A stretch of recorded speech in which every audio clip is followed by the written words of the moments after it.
Di level apa karyawan yang saya punya nih, kehidupan pribadinya itu tidak berpengaruh pada kinerjanya dia. Semua kehidupan pribadi itu berpengaruh pada kinerja tanpa kecuali. Tapi di level apa bahwa kehidupan masa lalunya tuh atau cerita pribadinya itu jadi bahan pertimbangan ini anak baik atau tidak dari si pekerjaannya. Ya kalau itu macam-macam dan sangat sulit untuk diukur sampai sejauh mana gitu. Jadi maksudnya pertanyaan sampai sejauh mana itu tuh yang nggak bisa, pertanyaan yang jawabannya tuh nggak bisa diukur gitu. Misalkan Hmm, coba sejauh mana kamu tuh cinta sama saya misalnya. Gimana nggak cara jelas ya. ngukurnya gitu? Nggak bisa. Jadi ya nggak bisa diukur, cuman bisa dirasakan dan bisa dibayangkan. Tapi intinya setiap perilaku manusia, setiap latar belakang manusia itu berdampak pada kinerjanya dan berdampak pada hasil dari kerjanya. Nggak, soalnya ada kebingungan gini. Jadi saya tuh punya karyawan Pak Guru di tempat saya buka usaha. Oh, Nah, jadi si karyawannya itu saya udah interview terus saya ngerasa oh ini bisa anak bisa dipercaya. Lalu ketika sudah kerja beberapa saat ada gosip-gosip yang oh ternyata dia tuh dulunya gini, dulunya gini, dulunya gini. Yang ngebuat kayak apakah penilaian dari orang luar ini jadi bahan pertimbangan saya tersendiri padahal ketika saya ngeliat dia kerja kayaknya tidak ada masalah dengan itu. oh iya, jadi pertimbangan dari orang lain tuh jadi masukan, komentar dari orang luar tuh harus kita terima, cuman harus kita verifikasi dan kemudian kita bandingkan dengan kenyataan-kenyataan yang lain. Jadi misal ya, tidak semua yang dikatakan oleh orang lain itu benar. Sama seperti tidak semua yang kita katakan juga benar. Maka dari itu, apa yang kita katakan kita saring lagi, apa yang orang lain katakan juga saring lagi, sesuaikan dengan apa yang benar-benar terjadi. Jadi, kalau ada seorang karyawan, ada karyawan yang kata orang lain tuh gini gitu gitu ya, dan itu Mm-mm. menyangkut masalah pribadinya. Betul. Kalau menyangkut masalah pribadinya, kita nggak usah ikut campur. Sampai pada akhirnya kita menemukan sebuah indikasi dan atau bukti yang berkelanjutan bahwa hal pribadi itu benar-benar berdampak pada kinerjanya dan atau merusak kredibilitas atau eh, nama baik dari perusahaan dirimu itu, tempat usaha dirimu itu. Jadi ya lihat aja nanti hasilnya kayak gimana gitu. Kalau ini termasuk ini gak sih, termasuk bijak nggak? Ketika saya ragu dengan anak ini, anak itu, tapi saya ngasih kepercayaan ke dia dengan data-data yang udah saya terima nih, tapi saya masih ngasih kepercayaan ke dia sampai di level saya siap ketika anak ini mengecewakan saya. Itu termasuk Yes, termasuk wise nggak? Termasuk bijak nggak? ini bukan kebijaksanaan jelas, ini bukan karakter orang bijak gitu ya. Ah, Uh, kalau dirimu tidak percaya pada seseorang, ya jangan berikan hal-hal yang urgen kepada dirinya. Kalau tidak percaya gitu ya. Nah, kan impact atau imbas dari kepercayaan itu adalah hal yang lain, termasuk juga misalkan pemberian data-data pribadi, pemberian atau memberikan kepadanya sesuatu yang memang sangat penting, sangat berguna untuk kehidupan kita. Nah, jadi itu memang benar-benar hanya boleh diberikan kepada orang yang terpercaya dan yang kita percaya gitu. I see, I see. Itu curhat pribadi ya, Bara. Kita lanjut ke bahasan. Oh, itu curhat pribadi ya? Aduh. Yang ada dalam tanggung jawab saya hanya Guru Gembul Channel dan Gembulikum. Assalamualaikum Baraya, selamat datang kembali di Gembulikum. Pak Guru melihat gak seminggu ke belakang nih keramaian di antara tokoh-tokoh yang sangat fenomenal di Indonesia, KDM dan Purbaya. Oh iya. Setelah Pak Purbaya sebelumnya menyenggol, berasa menyenggol pejabat-pejabat yang lain, di seminggu ke belakang dia seolah konflik dalam tanda kutip dengan KDM perihal dana yang mengendap di provinsi. Kata Purbaya mengatakan di Jawa Barat ada dana mengendap, kata Kang Deddy tidak ada. Sampai akhirnya di per hari ini per kita tek Kang Deddy mengatakan bahwa harusnya Pak Purbaya itu koordinasi dengan Mendagri tentang keuangan dan lain-lain. Nah, seharusnya loh. Kan di Kementerian Keuangan ada Dirjen Perimbangan Keuangan.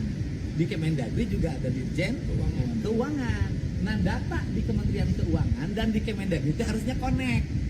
Jadi pelaporan data itu nanti dari provinsi ke Kemendagri, dari Kemendagri harus terkoneksi ke Dirjen Perimbangan Keuangan Daerah di Kementerian Keuangan, sehingga bisa bacanya harian.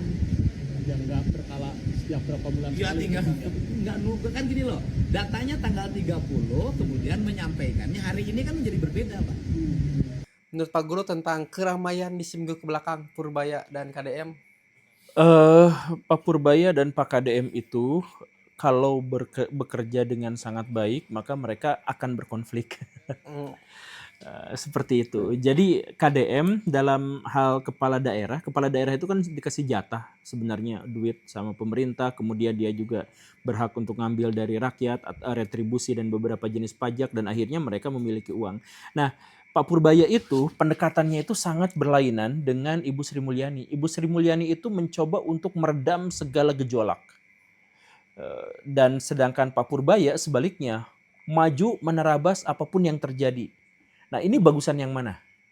Kalau misalkan ada yang namanya Indonesia, kemudian Indonesia dengan kekuatan ekonomi yang seperti ini dan kondisi ekonomi yang seperti ini, mendingan menerabas maju, pantang mundur apapun yang terjadi, atau kita redam segala sesuatu supaya semuanya stabil.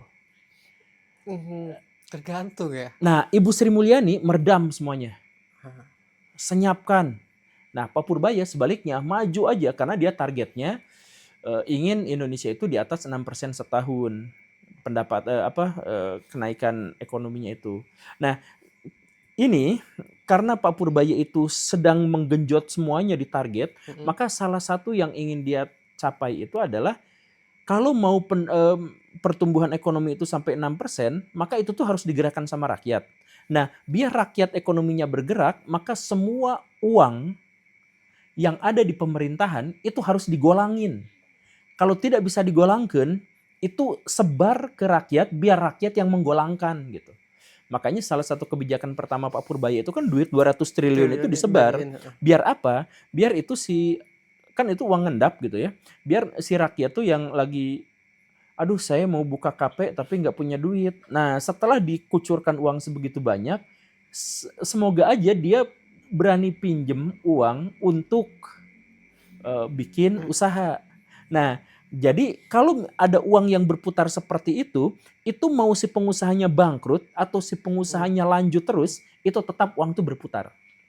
Nah, makanya seperti yang ya sudah umum kita ketahui, kekuatan ekonomi sebuah negara itu bukan terletak pada cadangan duitnya, tapi terletak pada perputaran uangnya, aktivitas uangnya yang muter-muter. Justru kalau misalkan, berarti kalau misalkan buat si pemerintahan dana ngendap itu tidak bagus.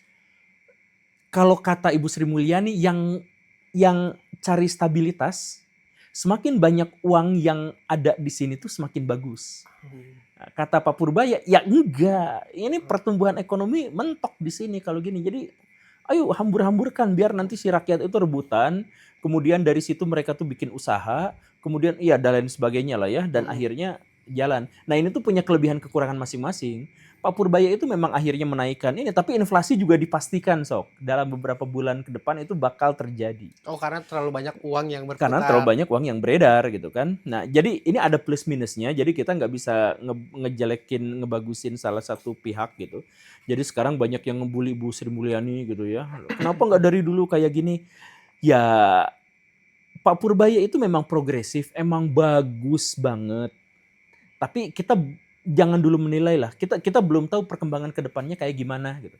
Sebab ada banyak yang dipertaruhkan di sini gitu. Nah, KDM dalam hal lain sebagai kepala daerah sebenarnya dia tuh butuh uang mengendap.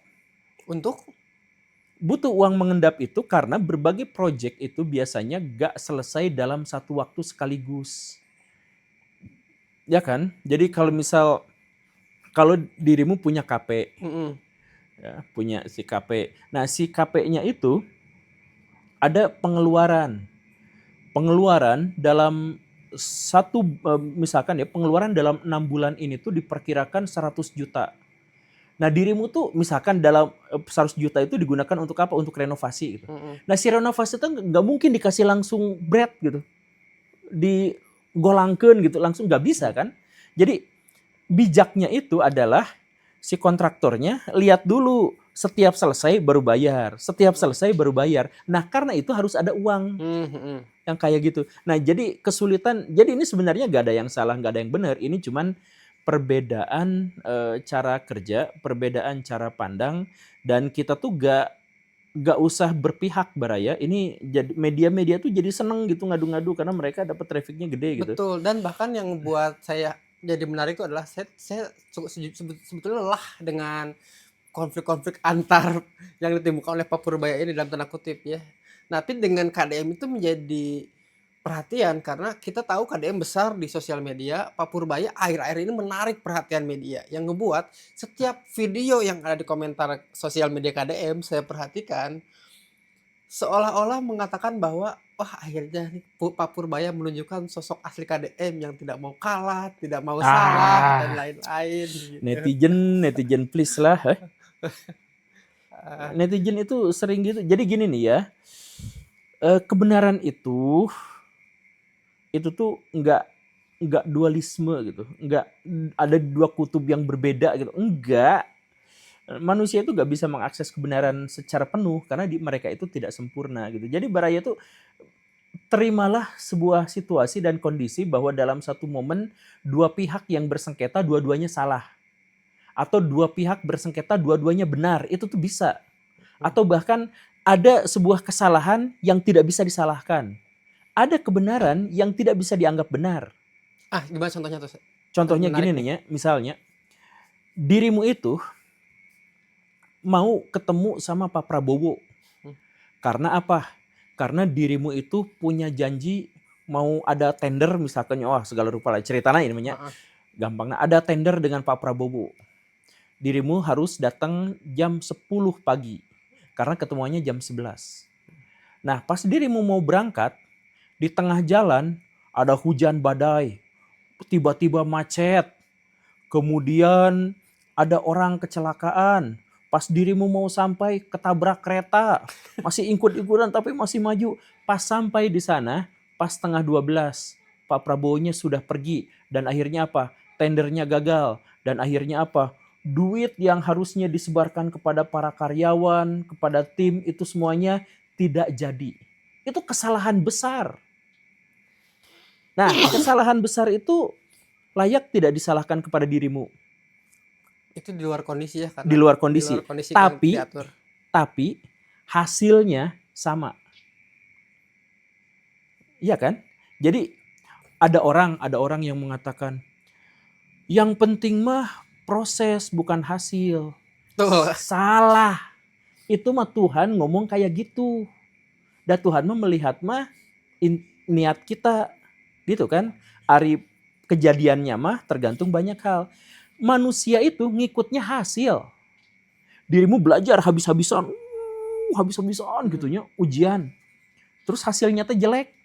Guru bakal ngelihat prosesnya atau bakal ngelihat hasil ujiannya? Ya udah itu hasil ujiannya. Ikut SBMPTN. Apa sekarang namanya? UTBK. Ya, eta tahun lalu UTBK karena sekarang ya. Ikut yang kayak gitu habis-habisan. Udah 3 hari 3 malam belajar, udah datang ke dukun, udah nyuap panitia, udah apa segala rupa pokoknya mah effortnya udah 100%. Nah, tapi nilainya nggak lulus. Ya udah nggak lulus karena manusia tuh lihat hasilnya. Kayak yang tadi terlambat, Pak Prabowo tuh lihat hasilnya bukan lihat prosesnya. Kan gitu. Nah, jadi dalam hal ini maksud saya tuh kita tuh jangan langsung nyalahin, ngebenerin apa gitu hanya sepihak. KDM berbenturan dengan Purbaya, kemudian wah akhirnya KDM itu kebuka kedoknya. Nanti kalau ada yang lebih populer dari Pak Purbaya, wah Pak Purbaya akhirnya terbuka kedoknya. Terus aja kayak gitu. Nggak selesai-selesai. Itu mental masyarakat kita tuh menis segitunya sih. Yaudah nanti kita bikin videonya soal ini. Sama yang satu lagi, kan kita orang Bandung nih Pak Guru. Jadi masih soal KDM, tapi sekarang KDM dengan wali kota. KDM menyarankan teras di Hamplas untuk diruntuhkan, tapi Farhan mengatakan bahwa kayaknya bagusnya direvitalisasi deh. Menurut Pak Guru bening ini nih, revitalisasi atau diruntuhkan nih si teras Hamplas. Ini contoh bagi orang yang dua-duanya benar tapi bersengketa. Coba pikirin dalam perspektifnya Kang Farhan ya. Dia tuh wali kota Bandung. Kemudian dia melihat ada sebuah objek wisata yang sebenarnya bagus dan cukup ikonik, tapi nggak laku, sangat berbahaya, dan justru merusak lingkungan. Saya pernah main sama anak saya di sana, saking tidak amannya, dari jarak 1,5 meter, anak saya yang orok yang umur 1,5 tahun jatuh, pluk gitu. Karena tangga nggak ada pagernya, pluk gitu. Untung tidak pluk lebih bawah lagi gitu. Jadi itu tuh emang rusak, emang jelek. Tapi kalau Baraya menemukan sebuah bangunan yang jelek di tengah pemukiman yang sangat bagus, usul KDM, runtuhkan saja. Usul Pak Farhan, si bangunannya diperbagus. Mana yang lebih bagus idenya? Dan dua-duanya tuh pengen supaya Bandung tuh bagus. Dua-duanya tuh pengen supaya masyarakat tuh mendapatkan imbas yang positif. Tapi dua-duanya berbeda pendapat dalam hal Kang Farhan mah. Ya ini kan emang jelek. Ayo kita perbaiki jadi lebih bagus. Yang satu lagi, ya kan ini jelek. Ya udah, pugar saja, hancurkan saja. Selesai. Kan ini gak ada yang salah dari mereka berdua tuh. Makanya please Baraya, ini balik lagi, jangan mengira bahwa sesuatu yang bertentangan itu dua-duanya pasti salah gitu. Dan juga jadi kita tuh jangan ikutan pola pikir penonton Smackdown. Gimana Iya, para penonton Smackdown itu kan ada pihak baiknya gitu, terus ada pihak jahatnya, atau sinetron gitu ya, yang sabar, yang boga lakonnya tuh sabar, sabar. Kamu tuh dasar harta warisan ini akan jadi milikku. Gak gitu, dunia tuh gak gitu Baraya. Dan lagi-lagi di komentar video yang menyangkut pautkan tentang Pak Farhan dan Kang Deddy soal teras Cihampelas, yang mengatakan bahwa akhirnya ada wali kota yang berani menentang KDM. Iya, diadu-adu terus. Ya wajar. Ya udah terus. Tapi sih saya berharap sih sebagai orang Bandung, saya sih berharap teras Cihampelas sih direvitalisasi lah. Setidaknya kayak di Braga malam minggu tuh sangat menyenangkan tuh apabila si jalan ditutup. Terus ada musik-musik santai. Mungkin kalau misalkan hal yang sama, suasana yang sama dilempar ke teras Cihampelas sih kayaknya lebih menyenangkan gitu. Gini ini kalau saya mau nyalahin, saya bukan nyalahin KDM atau Kang Farhan. Saya nyalahin warga Bandung. Nah, jadi ceritanya tuh gini, si teras Cihampelas tuh ya dibikin untuk apa? Untuk wisata jalan. Untuk kaki. Sedangkan orang Bandung males ya luar biasa jalan kaki teh. Betul. Jadi di sana tuh kan ada jalan di atas jalan raya dibuat bagus. Terus ada warung-warung, ada toiletnya, ada tempat mainnya, ada tempat lompatannya, ada tempat nongkrongnya dan sebagainya. Tapi di sana itu tidak bisa diakses motor dan apalagi mobil.